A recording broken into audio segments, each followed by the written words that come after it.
안녕하세요. 정당한 안보험금TV 김국장입니다. 오늘은 예고해드린 대로 보험에서 말하는 암이란 과연 어떤 의미인지 무엇인지 이 부분에 대해서 알아보도록 하겠습니다. 본 내용에 들어가기 앞서서 이 내용은 이 보험 약관에서 정하고 있는 암의 정의에 대한 약간의 해석 이 부분에 대한 문제인 것이지 병원에서 의사분들이 암에 대한 분류나 소견이나 이러한 의학적 부분과는 관련이 없음을 미리 말씀드립니다. 보험에서 정하는 암이 어떤 의미인지 모르고 있다면 어떻게 정당한 암보험금을 받았는지 혹은 부당한 보험금을 받았는지 알 수가 없습니다. 매우 중요한 내용이고요. 이 부분은 100번을 강조해도 지나치지 않습니다. 일반적으로 여러분들도 암 그러면은 뭐 상피내 암, 경계성 종양 또는 악성 종양 암 이렇게 분류된다는 거는 다 알고 계실 거예요. 그리고 의사가 암이라고 진단하면 암이고 상피내암이라고 진단하면 상피내암인 것이지 보험에서 말하는 암이 뭐야? 이런 황당하고 생뚱맞을 수도 있습니다. 그렇지만은 보험에서는 암이란 어떤 것이다 라고 명확하게 규정하고 있고 그 내용은 여러분이 알고 있는 내용과는 조금 다를 수 있습니다. 그 부분을 자세히 알아보겠습니다. 일단은 보험계약의 약관에서 암과 관련해서 확인해야 될 부분들이 있습니다. 그 부분이 꼭 알고 계셔야 될 부분이 어떤 것이냐면 첫 번째가 암이란 어떤 것이다. 즉 암의 정의 정도는 알고 있어야 되겠죠. 그리고 두 번째는 암은 누가 어떤 방식으로 진단하는가. 세 번째는 진단 기준은 어떤 방식으로 적용되는가. 변경될 경우에는 어떻게 적용하는가. 이 부분도 확인하고 계셔야 됩니다. 그리고 네 번째는 내가 가입한 보험에서 암보험금을 지급하는 암의 종류는 어떤 것들이 있는가. 이 부분도 반드시 확인하셔야 되겠죠. 적어도 이 네 가지 정도는 보험을 가입할 당시에 미리 알고 가입하셔야 되는 중요한 사안입니다. 그럼 첫 번째부터 알아볼게요. 첫 번째, 그럼 과연 암이란 어떤 것인가? 암이란 무엇인가? 약관의 내용을 보고 한번 살펴보겠습니다. 약관의 내용을 보면 이 계약에 있어서 암이라 함은 제6차 한국표준질병사인분류에 있어서 악성신생물로 분류되는 질병이라고 기재되어 있습니다.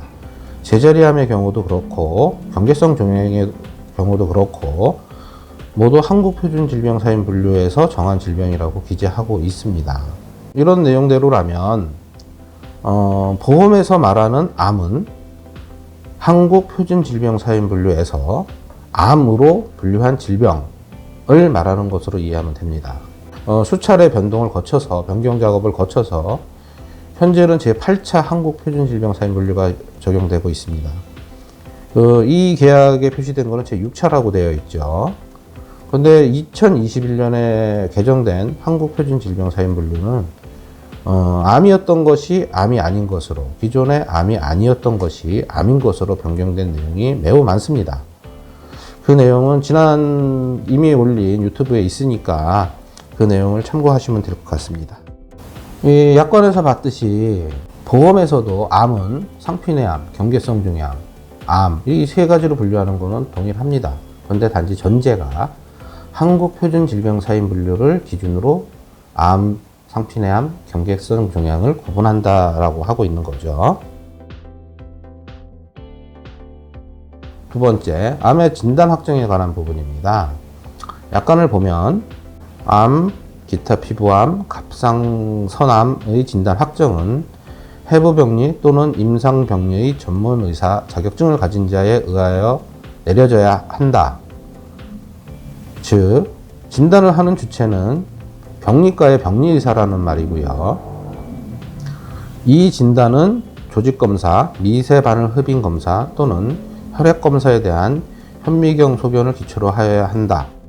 여러분이 흔히 접하는 치료의사가 발행한 진단서가 진단의 기준이 아니라 병리의사가 작성한 조직검사 결과지에 기재된 병명이 이 암의 진단이라는 뜻입니다. 결국은 내가 암이냐 아니냐는 의사가 발행한 진단서에 표시된 병명보다는 병명과 진단 코드보다는 조직검사 결과지에 기재된 병리학적 병명을 기준으로 판단해야 된다라는 게 이 계약의 내용입니다. 암의 분류에 관한 부분입니다. 암의 분류에 적용할 진단 기준, 즉 한국표준질병사인분류에 관한 기준입니다. 표를 보면 약관에는 대상이 되는 악성 신생물 분류표라는 게 반드시 있습니다. 보험약관에는. 그 분류표의 맨 하단 주석에는 그대로 읽어보면 제7차 개정 이후 한국표준질병사인분류에서 상기질병 이외에 추가로 상기 분류 번호에 해당하는 질병이 있는 경우에는 그 질병도 포함하는 것으로 합니다. 라고 써 있는데, 무슨 말인지 잘 모르겠고 너무 복잡해요. 이해가 잘 안 될 겁니다. 제가 보기에도 이해가 잘 안 됩니다. 이 내용을 문구 그대로 해석하면서 좀 더 쉽게 표현하면, 일단은 제가 2017년 정도에 보험을 가입했다고 치고, 그때 적용되는 한국표준질병사인분류는 7차입니다. 제가 종양을 진단받은 시점은 2021년 8차라고 가정했을 때, 제 7차 때는 암이 아니었던 종양이 제 8차 변경에서 암인 것으로 분류가 변경되었다. 이런 경우에는 암으로 보험금을 청구할 수 있고, 반대로 내가 가입할 때는 암이었던 종양이 제 8차에서는 암이 아닌 상피내암이나 경계성 종양으로 변경되었다. 이런 경우에는 내가 가입한 시점에 7차를 적용해서 암으로 청구할 수 있다라는 의미입니다. 그러면 조금 이해가 쉬울 것 같아요. 근데 이 부분이 변경이 됐습니다. 2020년 이후에 판매된 보험에서는 그 내용이 변경이 돼서 제 8차 개정 이후 이 약관에서 규정하는 악성 신생물에 대한 판단은 피보험자가 진단받은 시점에 한국표준질병사인분류를 기준으로 한다라는 내용으로 바뀌었어요. 이 말은 앞으로는 2020년 이후에 가입한 보험부터는 그게 언제든 암을 진단받은 시점에 적용되고 있는 한국표준질병사인분류의 분류대로 방식대로 암을 판단하겠다는 얘기입니다. 네 번째는 내가 가입한 보험에서 내가 암에 걸렸을 때 보험금을 지급하는 암은 어떤 암들인가? 이 부분은 반드시 확인을 해야 됩니다. 일반적으로 보험 계약이 종양을 암 또는 경계성 종양 또는 상피내암 이 세 가지로만 단순하게 구분하고 있다면 이런 문제가 안 생기는데, 실제로 여러분이 가입한 보험에는 특정암이니 소액암이니 유사암 또 고액치료비암, 고액치료비암 이런 용어들이 많이 기재되어 있습니다. 약관을 보면서 한번 볼게요. 고액암이라고 정의되어 있습니다. 고액암은 내가 가입한 암보험에 일반암 보험금에 비해서 많이 지급하겠다고 하는 거니까 큰 문제가 될 게 없습니다. 주로 뇌, 척수 이런 백혈병 이렇게 좀 그냥 말만 들어도 좀 위중해 보이는 심대한 암들이 여기에 해당이 되고요. 주로 문제가 되는 것은 특정암, 소액암 이런 부분들입니다. 약관에서 해당 약관에서 특정암을 어떻게 표시하고 있나 살펴볼게요. 특정암이란 유방암, 대장암, 전립선암을 말합니다 라고 써 있고요. 또 다른 약관에서는 소액암이란 표현이 있는데, 여기서 소액암이란 유방암, 자궁암, 전립선암, 방광암을 소액암으로 구분하고 있습니다. 근데 명칭이 특정암이든 소액암이든 간에 여기에 표시된 암들을 보면은 평상시에 발병 가능성이 높은 대장암, 유방암, 방광암, 전립선암 이런 암들이 포함되고 있는데, 이런 암으로 진단받았을 경우에는 일반암 보험금에 비해서 훨씬 낮은 예를 들면 10%, 20% 정도만 지급하겠다는 내용이에요. 이 부분은 약관의 설명 의무와도 연관이 되는데, 이 부분에 대해서는 차후에 자세히 다루기로 하고요. 보험에 가입하실 때는 내가 가입한 보험에 일반암 이외에 특정암이나 소액암, 유사암 이런 이름으로, 이런 명칭으로 표시된 암들이 어떤 것들이 있는지, 또 받을 수 있는 보험금은 얼마인지 이런 내용들을 미리 알고 있어야 나중에 진단받고 나서 보험금을 적게 받고 억울해하는 일들이 좀 줄어들게 될 겁니다. 보험에서는 암을 한국표준질병사인분류에서 악성신생물로 분류되는 질병이라고 명시를 했는데, 그러면 한국표준질병사인분류에서는 이 종양들을 어떻게 분류하는지 이 부분도 살펴보겠습니다. 한국표준질병사인분류에는 종양의 형태별로 약 3,000개, 대략 잡아도 3,000개 또는 그 이상의 종양의 종류를 수록하고 있고, 그 3,000개가 넘는 종양에 각각마다 고유 번호를 부여하고 있습니다. 이 고유 번호를 병리학 용어로 형태 분류 번호라고 합니다. 그럼 일반적으로 가장 많이 발생하는 대장이나 모든 소화기에 가장 많이 발생하는 선암을 기준으로 한국표준질병사인분류에서 종양을 어떻게 구분하고 있는지 살펴보겠습니다. 표를 보시면 선종, 선암종이라고 써 있고요. 선암종은 아데노카르시노마라고 기재되어 있습니다. 표의 가장 왼쪽에 보면 M8140/0/1 이렇게 5자리 숫자가 있고요. 표의 가운데는 한글로 선종 써 있고 가로치고 아데노마, 그 다음에 한글로 선암종 써 있고 가로치고 영문으로 아데노카르시노마라고 기재되어 있습니다. 이 영문으로 기재된 아데노카르시노마, 이게 종양의 정식 명칭이고 조직검사 결과지에 기재된 병명입니다. 즉, 이 조직검사 결과지에 기재된 각 병명에 대해서는 한국표준질병사인분류에서 고유번호를 부여하고 있고, 그 번호에 따라서 그 종양이 암인지 아니면 상피내암인지 등에 대해서 구분을 한다고 하는 거죠. 근데 5번째 자리 수를 보면 /0, /1, /2 이렇게 표시되어 있는데, /0은 양성신생물을 말합니다. 소위 말하는 이렇게 인체에 별로 해를 주지 않는 종양을 말하는 것이고, /1은 경계성 종양을 말합니다. 아리까리 정도로 표시하시면, 기억하시면 되고, /2는 상피내암, /3은 악성신생물 암, /6은 전이성 신생물, 소위 2차암이라는 부분을 얘기하는 거죠. 근데 이 부분에서 항상 문제가 되는 것은 /2와 /3을 어떻게 구분할 것이냐가 가장 문제가 되고, 그 오른쪽에 보면 가로에 영문하고 숫자가 표시되어 있습니다. 이 부분들은 여러분이 받아보시는 진단서에 기재되어 있는 진단 코드를 의미합니다. 그런데 이런 종양의 숫자가 대략으로 잡아도 한 3,000개 정도가 되니까, 그 다음에 그 3,000개마다 각각의 고유 번호가 있고, 그 번호에 따라서 암이냐 아니냐를 구분하다 보니 그 내용이 복잡할 수밖에 없습니다. 그럼 보험에서는 이런 한국표준질병사인분류의 복잡한 암의 분류 구조와 그리고 어려운 보험 약관을 이용해서 어떠한 방식으로 부당하게 보험금을 지급하지 않는지, 그것 또한 살펴볼게요. 첫 번째 사례는 폐에 발생한 선암에 관한 사례입니다. 의사는 이 환자의 종양이 암, 폐암이라고 진단하면서 C코드를 부여했는데, 보험회사는 조직검사에 기재된 병명이 한국표준질병사인분류상 상피내암에 해당한다. 그러니 암보험금을 지급하지 못하고 상피내암에 해당하는 보험금만 지급하겠다 라고 했던 사례입니다.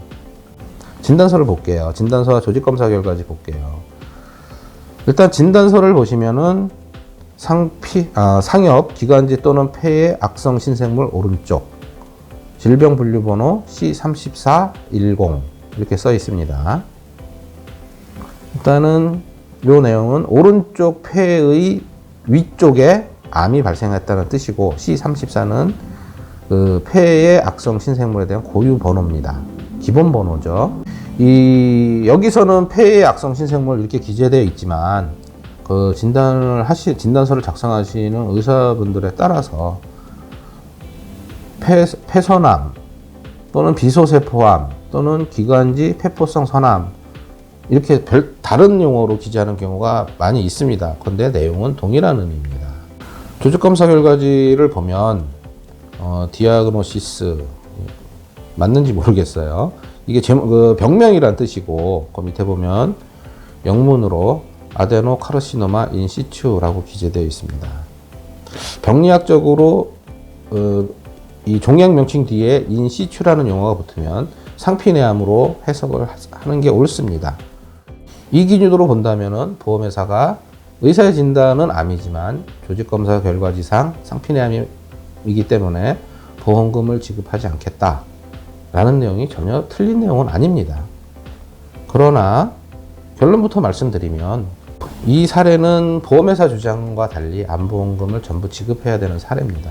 이 분쟁은 이 한국표준질병사인분류의 변경과 관련된 부분이고, 그래서 2020년 이전에 보험에 가입하신 분이라면 폐선암의 경우 조직검사 결과지에 아데노카르시노마 인시추, 폐의 상피내암 이 정도로 적혀 있다 하더라도 암보험금 전부를 지급해야 되는 사안입니다. 이 사례자 분과 같은 동일한 내용으로 보험금을 지급받지 못하시는 분들이 상당히 많아요.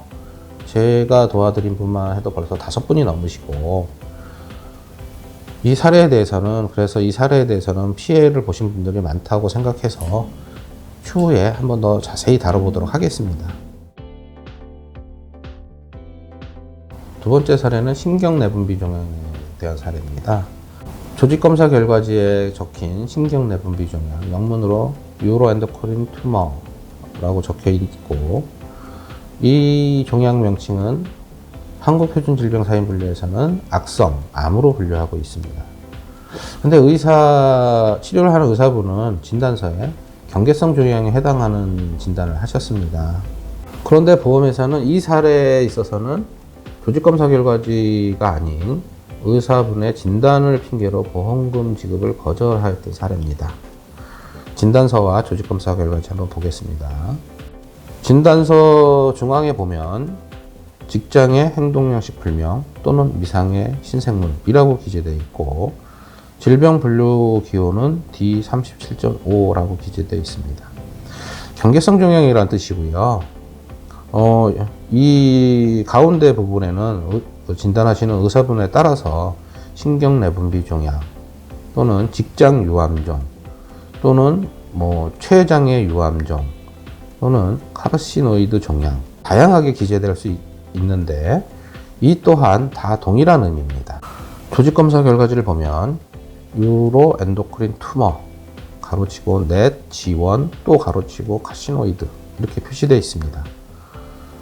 나중에 설명드리겠지만은 유로 엔도크린 튜머는 한국표준질병사인분류 형태 분류에서 악성 /3으로 기재되어 있습니다. 그런데 의사는 한국표준질병사인분류와 달리 경계성 종양으로 진단을 했습니다. 결론부터 말씀드리면 이 사례도 이 한국표준질병사인분류의 종양 분류를 기준으로 주장을 해서 암보험금 전부를 받아들일 수 있었습니다. 이 내용도 워낙 분쟁이 많은 종양이어서 추후에 다시 한번 말씀드리겠습니다. 중요한 것은 이 두 사례에서 보듯이 보험회사는 의사의 진단이 불리하면 조직검사 결과지를 핑계로 보험금 지급을 거절하고, 반대로 조직검사 결과지의 내용이 불리하면 진단서에 기재된 병명을 핑계로 보험금을 거절했습니다. 근데 보험약관에는 아까 말씀드린 진단과 관련해서 조직검사 결과지를 기준으로 한다고 했어요. 그런데 보험에서는 지들 구미에 맞게 이럴 땐 이렇게 저럴 땐 저렇게 부당하게 암보험금을 지급하는 행위를 서슴지 않고 있습니다. 그 이유는 단 하나입니다. 여러분이 이 암에 대한 체계를 모르고 있기 때문에, 그들이 막 말해도 거기에 대항할 능력이 없기 때문에 이런 일이 비일비재하게 일어나고 있는 겁니다.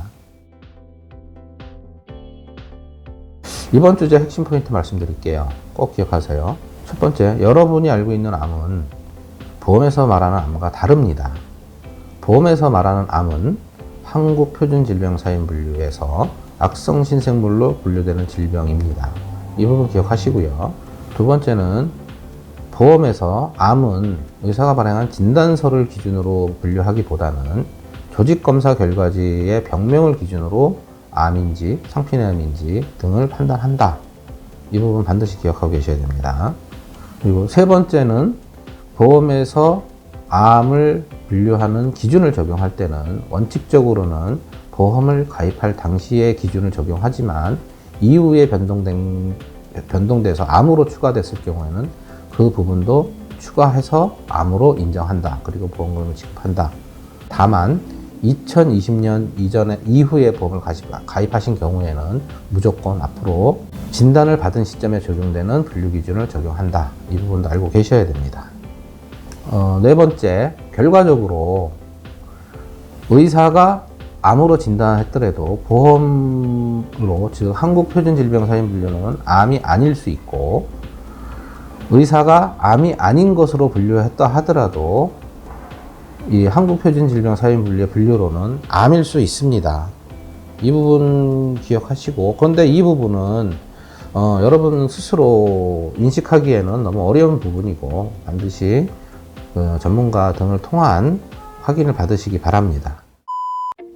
법무법인 진성 보험금 분석센터는 여러분들이 받은 진단이 보험에 적합한 진단인지, 정당한 암보험금을 제대로 받았는지 아무 비용 없이 무료로 확인해 드리고 있습니다. 보험회사의 거절 주장으로 보험금을 받지 못하였거나 상피내암, 경계성 종양, 암 등 어떤 진단을 받았든 간에 일반암 보험금 전부를 받지 못한 경우 진단서, 조직검사 결과지, 보험증권 단 3가지만 제공하시면 추가로 청구할 보험금이 있는지 아무런 조건 없이 확인해 드립니다. 단 한 번의 확인만으로 때에 따라서 적게는 수백만 원, 많게는 수천만 원에 이르는 보험금을 추가로 찾을 수도 있습니다. 암보험금, 아는 만큼 정당한 보험금 받을 수 있습니다. 지금까지 보험에서 말하는 암이란 무엇이고 한국표준질병사인분류는 어떤 방식으로 암과 상피내암 등을 구분하는지 알아봤습니다. 대장에서 종양이 발생하는 경우 그 종양이 암인지 또는 상피내암인지를 두고 보험금 청구와 관련된 분쟁이 매우 많습니다. 그래서 다음에서는 대장에서 발생한 암과 상피내암을 어떻게 구분하는지 그에 대해서 알아보도록 하겠습니다. 이 방송은 여러분들에게 암보험금 청구와 관련된 다양한 정보를 제공하고 그 정보로서 여러분들이 보험회사의 부당한 보험금 지급 거절에 맞서서 정당한 권리를 회복하고 잃어버린 보험금을 찾을 수 있는 기회를 드리고자 마련됐습니다. 여러분의 관심과 참여가 여러분의 가족 그리고 여러분의 이웃을 부당하고 억울한 손해로부터 보호할 수 있습니다. 이 방송이 조금이라도 유익하였다고 생각하시면 좋아요, 구독 과감하게 눌러주세요. 정당한 암보험금 TV는 앞으로도 최선을 다하겠습니다.